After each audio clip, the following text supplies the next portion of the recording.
Welcome back. Lieutenant Governor Sara Rodriguez was quick to enter the governor's race last month. Within 24 hours of Governor Tony Evers deciding not to seek re-election, her campaign was up and running. Our state Capitol reporter Harm Van Huysen spoke with the lieutenant governor about her background and her criticisms of President Donald Trump's administration. Lieutenant Governor Sara Rodriguez hopes her public health background and quick rise from political unknown to the state's second in command will be a winning combo in 2026. She's the first Democrat to enter the governor's race and sat down with us at a campaign stop in Milwaukee to talk about why she wants to replace her boss, outgoing Governor Tony Evers, when his term ends. Politics was never part of my plan. I'm a nurse by background, but I've also been an executive within a large healthcare system and a vice president at a Fortune 100 company. Rodriguez grew up in Brookfield, the daughter of a teaching assistant and a Vietnam veteran. His service was really important growing up, and he taught us a lot about sacrifice and service.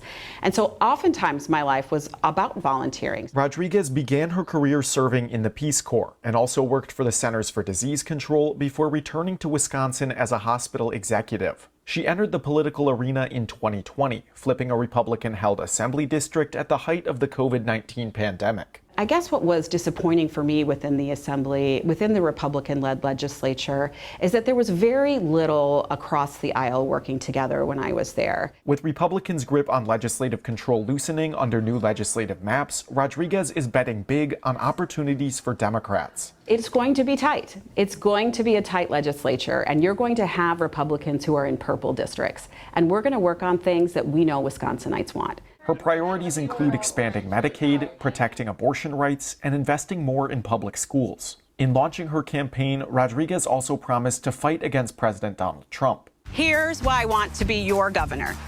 First, we've got a maniac in the White House. His tariffs are killing our farmers.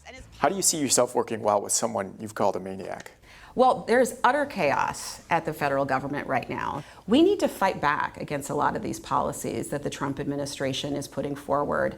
Again, I'm willing to work with anybody if it's going to make the lives of Wisconsinites better, but there are some very, very harmful policies at the federal level. With more than a year until the general election, more high-profile Democrats are expected to jump into the race. In Milwaukee, Harm Van Huysen, TMJ4 News.